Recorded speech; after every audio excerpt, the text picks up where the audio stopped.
She thought she was getting into a rideshare. A mistake. A simple, exhausted mistake at the end of a 12-hour shift that smelled like grease and broken dreams.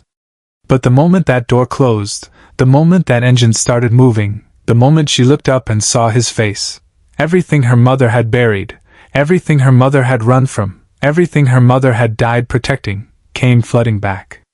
Because some mistakes aren't random. Some mistakes are 30 years in the making. And this one would cost her everything she thought she knew about who she was, where she came from, and why her mother never let her ask questions about the man whose eyes she saw every time she looked in the mirror. This is the story of a delivery girl who entered the wrong car. And a billionaire who recognized a ghost. Not the woman he destroyed, but the daughter she left behind. The one he never had the courage to find. The one whose existence he had convinced himself was a lie his guilt had invented. Until she sat down in his Rolls-Royce, looked up, and shattered 30 years of denial with 2 words. "I'm sorry." By the time he responded, by the time he realized what he was looking at, by the time the truth started unraveling in ways either of them could control, it was already too late. Because the past doesn't stay buried when it has your face. And blood doesn't forgive, even when it's decades old. Especially when enemies have been waiting for exactly this moment. The moment the untouchable billionaire showed weakness. The moment he acknowledged the one mistake that could destroy everything he built. The moment he proved that some debts can't be paid with money. Only with blood. This isn't a love story. This is a reckoning. And it started with the wrong Rolls-Royce. If you're still watching right now, drop a comment and tell me where you're watching from. Subscribe to our channel for stories that can make you smile, and can also make you cry for absolute strangers. Now, let's get into the story. Rain had a way of blurring soul at night. Turning neon into watercolor. Faces into shadows. Mistakes into something irreversible. Amani Okoye had been running for 3 blocks, phone buzzing with threats from the delivery app. Late. Final warning. Account suspension. The kind of warnings that meant rent wouldn't get paid and electricity would get shut off and she'd be back to deciding between food and phone credit. Her shoes were soaked through. Her jacket smelled like fried chicken and gasoline. And when she saw the black car idling at the curb, engine humming, back door slightly ajar, she didn't think. She just moved. Slid into the back seat. Pulled the door shut. Let out a breath that felt like it had been trapped in her chest for 12 hours. "I'm so sorry," she muttered, not looking up, fumbling with her phone to confirm the pickup. "Traffic was insane and my last delivery went to the wrong building." Silence. Not the annoyed silence of a tired driver. Not the impatient silence of someone checking their watch. The kind of silence that watches. That measures. That decides. Amani's words died in her throat. She looked up. And froze. The man sitting beside her wasn't wearing a rideshare vest. No company logo. No meter running. He wore a tailored charcoal suit that probably cost more than she'd made in 6 months, cufflinks catching the dim glow of streetlights outside. His posture was too still. Too controlled. The kind of calm that came from power, not patience. And his face, Amani's stomach dropped. Not because he looked angry. Because he looked stricken. Like he'd seen something that shouldn't exist. His eyes locked onto hers, and she watched his jaw tighten, his hands grip the armrest, his breath catch in a way that made no sense for a stranger who just had someone climb into his car by mistake. "You're not supposed to be here," he said. His voice was steady. Too steady. Like he was forcing control over something breaking underneath. Amani scrambled for the door handle. Pulled. Nothing. Locked. Panic surged. "I'm sorry, sir, I thought this was my ride, I didn't mean." "Wait." One word. Soft. But it stopped her cold. Not because it was threatening. Because it sounded shattered. The man stared at her like he was looking at a ghost. His gaze traced her face. Her eyes. The shape of her cheekbones. The scar near her eyebrow she'd gotten as a child. And then, almost too quiet to hear, he whispered something in Korean she didn't understand. But the way he said it made her skin crawl. Because it sounded like a name. A prayer. A confession. Amani's heart slammed against her ribs as she finally looked past him. Past the man. Past the leather seats. To the emblem stitched into the headrest. Spirit of ecstasy. Rolls-Royce. She wasn't in a rideshare. She was in a car that cost more than her entire neighborhood. Please, Amani said, pulling the door handle again. Still locked. I made a mistake. Just let me out. The man didn't move. Didn't reach for her. Didn't raise his voice. He just sat there, staring at her with an intensity that made her want to disappear. Then he spoke, and his voice was too careful. Too measured. Like he was afraid of breaking something fragile. My name is Kang Jun-suk. And you are? She shouldn't answer. Every instinct screamed at her not to give this stranger anything. But something about the way he asked, not demanding, almost pleading, made her throat tighten. Amani, she whispered. Amani Okoye. The way he repeated it made her chest ache. Amani. Like he was tasting her mother's voice in the syllables. Like he'd heard that name before, in a different lifetime, spoken by someone who wasn't here anymore. His hands trembled slightly before he clasped them together, forcing stillness. Where were you going tonight, Amani? The question was absurd. She had just broken into his car. He should be calling security. Calling the police. Instead, he was asking where she needed to go like this was a normal conversation. Like she belonged here. Home, she said, voice shaking. I was trying to get home. Where is home? She gave him the address. A neighborhood he probably didn't know existed. The kind of place where streetlights flickered and doors had 3 locks and everyone minded their business because survival meant not asking questions. Kang Jun-suk's jaw tightened. He looked out the window, then back at her, and she saw something in his expression that terrified her more than anger ever could. Guilt. Deep, ancient, suffocating guilt. He pressed a button on the console. A partition slid down, revealing a driver in the front seat who had been there the entire time, silent, waiting. The driver spoke in rapid Korean. Kang responded without looking away from Amani. The driver's eyes flicked to the rearview mirror, widened slightly, then returned to the road. Whatever Kang had said, it wasn't an instruction to stop. I'll take you home, Kang said. But the car was already moving. And they weren't heading toward her neighborhood. Amani's pulse spiked. We're going the wrong way. He didn't deny it. There's something I need to understand first. What? Her voice cracked. Who are you? Kang Jun-suk looked at her with eyes that held 3 decades of regret, and when he spoke, it sounded like a confession he'd been holding his entire life. Someone who made a choice a long time ago. Someone who's been paying for it ever since. And someone who thought he buried the past deep enough that it could never find him. The car turned onto a highway. Away from her apartment. Away from anything familiar. And Amani realized with cold, creeping certainty that this man wasn't letting her go. Not yet. Not until he'd answered a question she hadn't asked. A question written in the shape of her face. In the eyes that stared back at him like a mirror he'd been avoiding for 30 years. The minutes stretched. 5. Then 10. The city blurred past the windows. Towers of light, streets she didn't recognize, neighborhoods where people didn't deliver food or scrape by on late shifts. Amani should have been screaming. Should have been texting someone. Should have been doing anything except sitting here, talking to a man who had essentially kidnapped her with nothing but polite questions and a voice that made her chest hurt for reasons she couldn't name. But she stayed. And worse, she answered him. He asked about her work. She told him about the delivery app. The impossible quotas. The way customers complained about cold food when she'd been stuck in traffic for 40 minutes with no bathroom break. He asked how long she'd been in Seoul. 3 years, she said. Came for university. Stayed because leaving felt like admitting defeat. He asked about her mother. And that's when her voice broke. She died 3 years ago. The same week I got accepted to Yonsei. She never got to see me go. Kang Jun-suk's face changed. Not shock. Something deeper. Like he'd been gutted. His hand moved toward hers, then stopped midair, fingers trembling before he pulled back and gripped the seat instead. "I'm sorry," he said, and it sounded like he was apologizing for more than her loss. Like he was apologizing for something she didn't understand yet. Amani wiped her eyes and forced herself to look at him. Really look.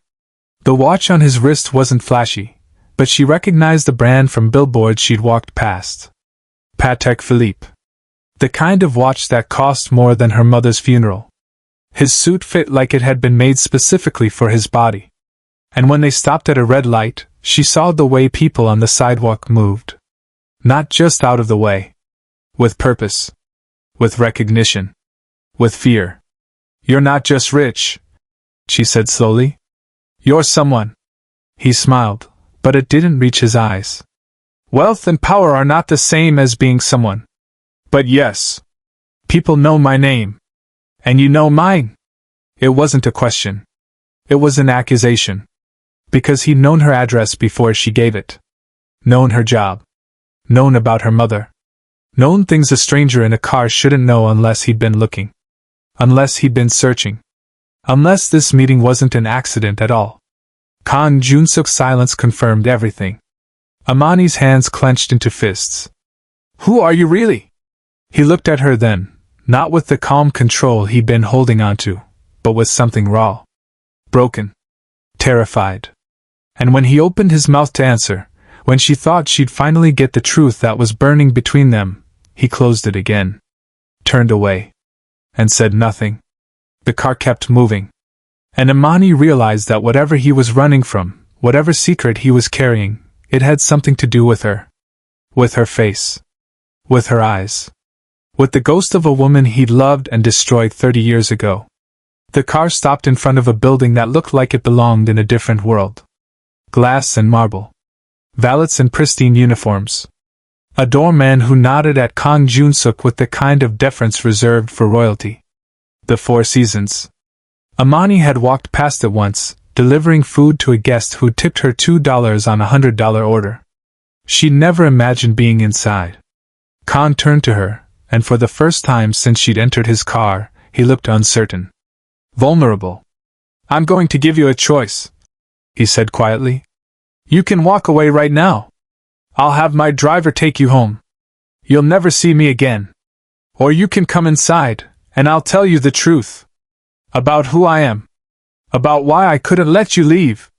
About why looking at you feels like being haunted by someone I destroyed." Amani's breath caught. Every rational part of her brain screamed to leave. To run. To get as far away from this man and his guilt and his dangerous calm as possible. But there was something else. Something that had been clawing at her since her mother died. A question her mother had refused to answer. A name her mother had whispered once in her sleep, crying, 3 weeks before the cancer took her. A name that sounded too close to the one this man had just given. "Who was she?" Amani asked, voice shaking. "The woman you destroyed." Kang Jun-suk closed his eyes. "Her name was Nia." The world tilted. Nia. Her mother's name. Her mother, who had never spoken about Korea except in fragments. Her mother, who had burned every photograph except one, a picture of herself, young and smiling, standing in front of a building Amani had never recognized. Her mother, who had told her once, just once, that some men were too dangerous to remember and too important to forget. Amani opened the car door. Not to run. To follow. Because she needed to know. Needed to understand why this stranger knew her mother's name. Why he looked at her like she was proof of a sin he couldn't outrun. Why his eyes, those sharp, almond-shaped eyes that Seoul's elite probably found commanding, looked exactly like the ones she saw every morning in the mirror. The hotel suite was on the top floor. Floor-to-ceiling windows overlooking a city that glittered like broken glass. Kang poured water with hands that trembled. Didn't touch the whiskey on the bar. Didn't sit. Just stood there, staring at her, trying to find words for something that had no easy explanation. "I am not a good man," he began. "I built my empire on choices that destroyed families. My wealth came from blood and silence and debts that can never be repaid. I have enemies who wait for weakness. And 30 years ago, I made a choice that cost me the only thing I ever loved, He paused. Swallowed. Your mother. Amani's knees buckled. She caught herself on the arm of a chair, vision swimming. You knew her. It wasn't a question. He nodded. I loved her. And I left her. Because my family gave me an ultimatum, disappear or she dies. His voice cracked. I chose power. I chose survival. And I've been living in the wreckage ever since. Amani's mind raced. Her mother had been in Korea. Had loved someone. Had been threatened. Had fled. And this man, this billionaire with blood on his hands and ghosts in his eyes, had let her go. But there was something else. Something he wasn't saying. Something about the way he looked at her. Not with attraction. Not with pity. With recognition. This wasn't an accident, she whispered. You getting into my car? He shook his head slowly. No. It wasn't. Days became weeks.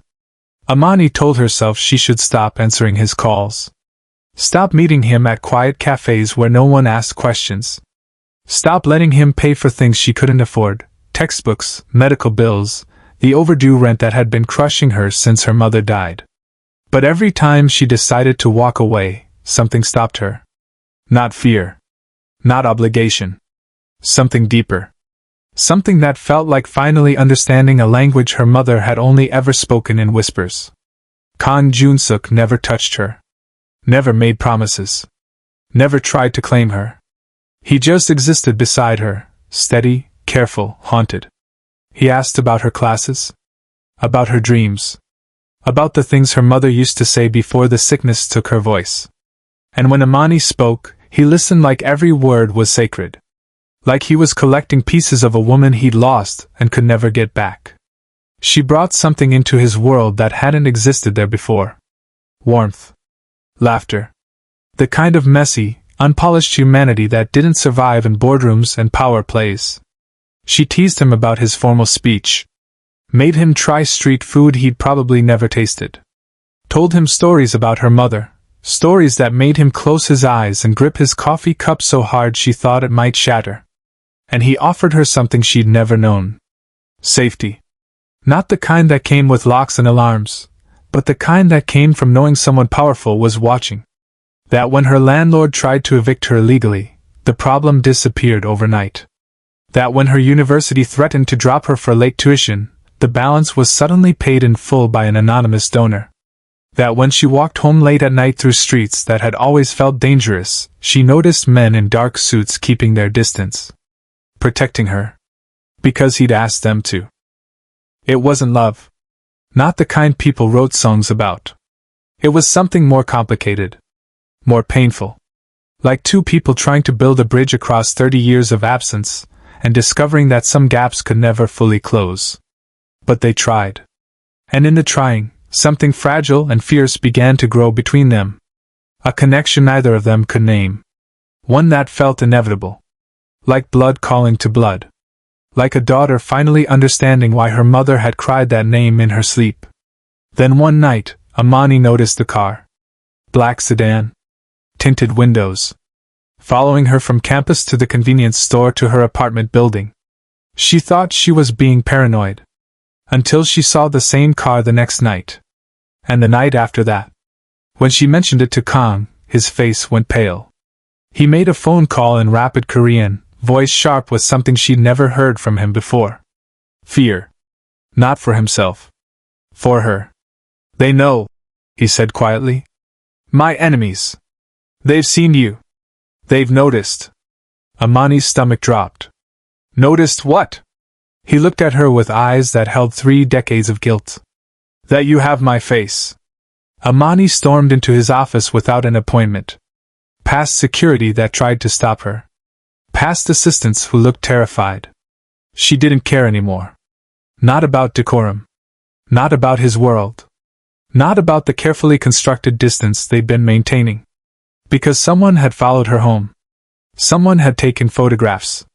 And when she'd searched his name online, really searched, she'd found things that made her stomach turn. Business deals that destroyed communities. Competitors who disappeared. Wealth built on choices that left bodies in their wake. You told me you weren't a good man, she said, voice shaking. But you didn't tell me you were a monster. Kang Jun-suk stood slowly. His office was empty. He'd dismissed everyone the moment she walked in.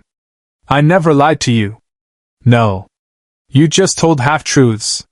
She threw the printed articles on his desk. These families. These people. Did you destroy them too? His silence was answer enough. My enemies don't forgive, he said quietly. They wait. They watch. And when they see weakness, they strike. That's why I can't have you near me. That's why this has to end. You don't get to decide that. Yes, I do. His voice hardened. Because I've done this before. Cared about someone. Tried to protect them. And it didn't work. Amani froze. Something in the way he said it, past tense, haunted, irreversible, made her chest tighten. What do you mean? Kang looked at her with eyes that had already decided to push her away. I mean that 30 years ago, I loved someone. And I thought the best way to protect her was to disappear. To make her think I'd abandoned her willingly. To let her believe I was cruel instead of weak. Because if my family knew I still loved her, they would have killed her. So I stayed away. I built this empire. I told myself I was keeping her safe. His voice cracked. And she died anyway. Alone. Hating me. Believing I never cared. The room felt too small. Too cold. Amani's hands trembled. You're talking about my mother. It wasn't a question anymore. It was a realization that had been building since the moment she saw his face. Since the moment he looked at her like she was a ghost. Since the moment he'd whispered her mother's name like a prayer he'd been denied for decades. Kang's silence confirmed everything. You left her, Amani whispered. You let her run. You let her raise me alone. You let her die thinking she wasn't enough. I thought I was protecting her. You were protecting yourself. Her voice shattered. And now you're doing it again. Pushing me away because you're afraid. Because you'd rather lose me than fight for me. Kang Jun-suk's face crumbled. For the first time since she'd met him, the control broke. You don't understand what they'll do if they know you're mine. What happened to her? Amani demanded. My mother. What really happened after you left? He opened his mouth. Closed it. And said nothing. Because the truth was too devastating. Because telling her that Nia had died believing he'd abandoned her, that she'd carried his child alone, that she'd spent 30 years protecting a daughter from a man who'd chosen power over love, would destroy what little remained between them. So he stayed silent. And Amani understood. The most dangerous thing about Kang Jun-suk wasn't his enemies. It was his guilt. Amani found the truth in a place she never expected. Not from him. Not from some dramatic confession. From a lawyer. An elderly man named Mr. Han who had worked for Kang's family for 40 years and whose conscience had apparently started bothering him when he saw her face on a security report. He called her. Asked to meet. And when they sat across from each other in a small office that smelled like old paper and regret, he told her everything Kang Jun-suk had been too much of a coward to say. Nia hadn't just left Korea. She'd been hunted. Kang's father had hired men to find her after she disappeared. Not to kill her, that would have been too obvious. To erase her. Make it impossible for her to return. Forge documents that branded her as a criminal. Ensure that if she ever tried to contact Kang, she'd be arrested on sight. And Kang had known. Known that his family was destroying the woman he claimed to love. Known that she was carrying his child. And he'd done nothing. He told himself it was protection. That letting her disappear was mercy. But the truth was simpler and crueler. He'd chosen his inheritance over her life. Chosen power over the daughter he never had the courage to meet.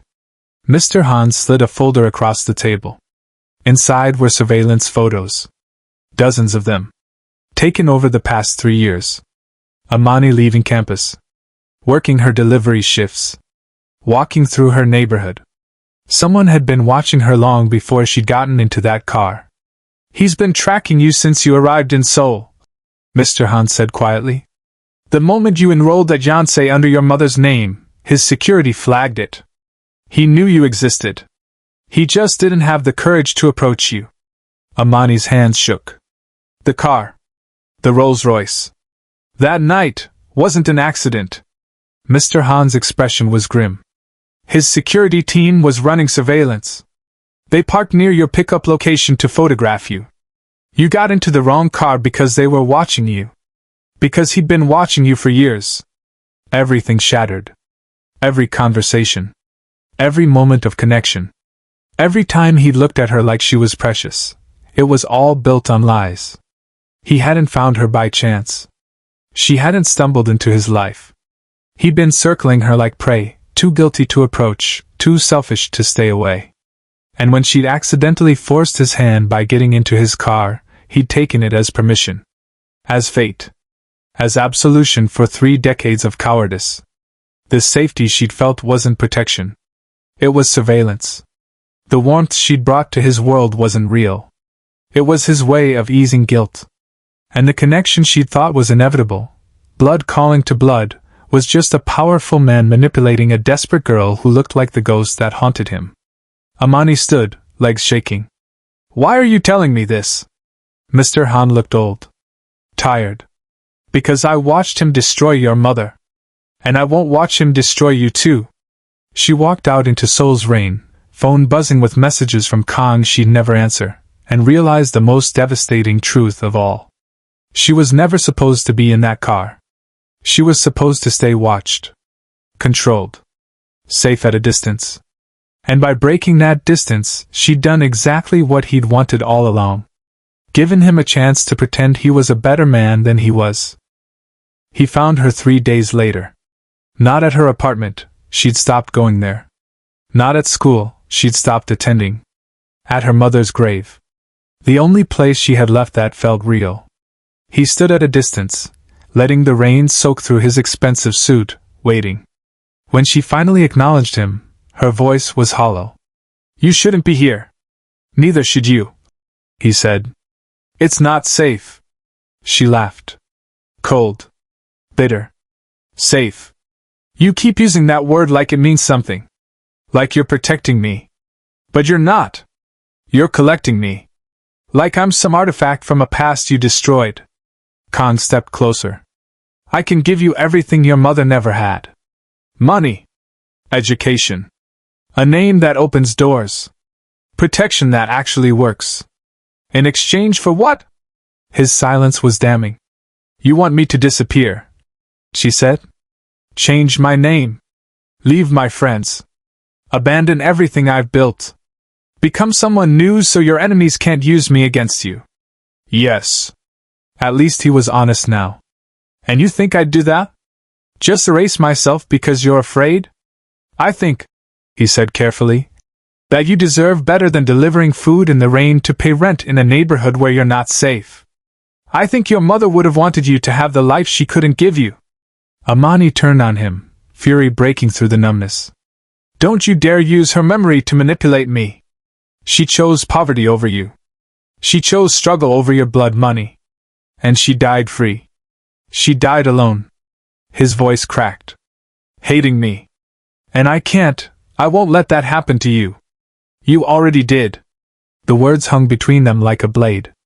The moment you stayed silent while your family hunted her. The moment you chose power over the woman carrying your child. The moment you let me grow up without a father because you were too weak to fight for us.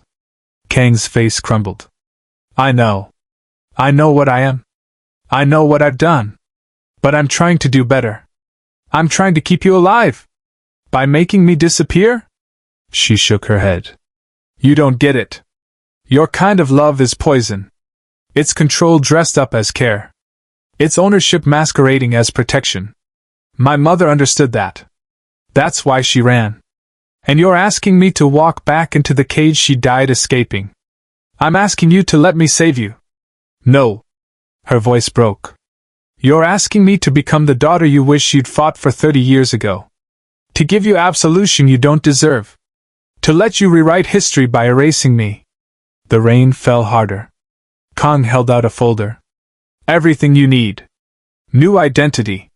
Bank accounts. Plane tickets. A life where no one knows your face or your blood. Amani stared at it. At the escape he was offering. At the price tag attached, her name, her autonomy, herself. She thought about her mother. About the choice Nia had made. About what it meant to be loved by powerful men who thought love meant possession. And she understood, finally, why her mother had whispered his name like a curse. Because being loved by Kang Jun-suk was the most dangerous place a woman could be. It meant losing yourself to keep him whole. It meant disappearing so he could pretend he was capable of protection. It meant becoming a ghost while still breathing. Amani reached for the folder. Her hand hovered. And in that moment, with rain falling and her mother's grave behind her and 30 years of broken choices between them, she made a decision. But neither of them would know if it was the right one until it was too late to take it back. Amani took the folder. Opened it. Stared at the plane tickets, the bank accounts, the new name that would erase her mother's legacy. Then she looked up at him with eyes that were identical to his, and said something that shattered them both. "I'm pregnant." The folder fell from his hands. Papers scattered in the rain, ink bleeding across fake passports and wire transfers that suddenly meant nothing. "What?" His voice barely worked. "Twins." Her hand moved to her stomach. "I found out 2 days ago. And before you ask, no, there's no father. Just a clinic. Just me deciding I wanted something of my own before your world destroyed me completely."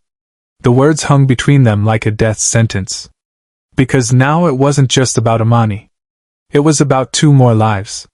2 more ghosts he'd create if he failed again. Kang Jun-suk sank to his knees in the mud beside her mother's grave, and for the first time in 30 years he wept. Not gracefully. Not quietly. The kind of broken, desperate crying that came from a man realizing he'd been given one chance to not repeat history, and had already failed before it started. "I won't let them hurt you," he said through tears. "I won't let them take what I couldn't protect before." "You don't get to decide that anymore," Amani said. But her hand, trembling, uncertain, reached down and touched his shoulder. Not forgiveness. Just acknowledgement. That they were bound now. By blood. By choice. By 2 heartbeats that hadn't asked to be born into a war. The twins came 6 months later. A boy and a girl, both with his eyes, both with her mother's fierce determination written into their tiny faces. Kang Jun-suk held them and understood what his father never had. That empires mean nothing when you're holding your blood in your arms. That wealth is worthless when it's built on abandoning the people you should have died protecting. That power is just fear dressed in expensive suits until you have something worth losing everything for. He gave them his name. Not to control them. Not to erase Amani's mother. But to claim responsibility. To say publicly what he'd been too much of a coward to say 30 years ago. "These are mine. And I will not fail them." But the underworld doesn't forgive. 6 months after the twins were born, at a charity gala meant to announce his retirement, the bullets came. Not for him. For her. For the daughter who'd exposed his greatest weakness. Amani shielded the twins. Kang threw himself in front of Amani. And when the gunfire stopped, when security had subdued the shooter, when cameras captured Seoul's most feared billionaire bleeding out on marble floors, the only word he managed to say was her name. Not Nia's. Amani's. His daughter's. The one he'd finally chosen. He survived. Barely. And when he woke in the hospital, his empire was in chaos, his enemies circling, his board demanding answers. But Amani was there. With his grandchildren. With his blood. And she said something that changed everything. "We're not running. Not anymore." Years later, tabloids would ask how a delivery girl became the heir to a Korean dynasty. They'd never understand. This wasn't a love story. It was a reckoning. A story about women erased and daughters who returned louder. About choices that echo across generations. About a man who gained the world and almost lost his blood. And it all began with one mistake. The wrong Rolls-Royce. Some doors, once opened, can never be closed, even if you entered them by mistake. If you made it this far, thank you, seriously. That tells me these stories matter to you. Do you think Kang deserved a second chance? Or did he only change because he had no choice left? Comment redeemed if you believe people can change, or comment too late if some mistakes can never be forgiven. Where are you watching from? And would you have chosen family over freedom like Amani did? If you haven't subscribed yet, please do it now. It's how this channel survives, and it means more than you think. Next week, we're covering a story about a woman who discovered her husband's first wife never actually died. She'd been kept in a house on the other side of Seoul for 20 years. Until then, remember, some doors can never be closed once opened. And sometimes blood finds blood, no matter how hard you run from it.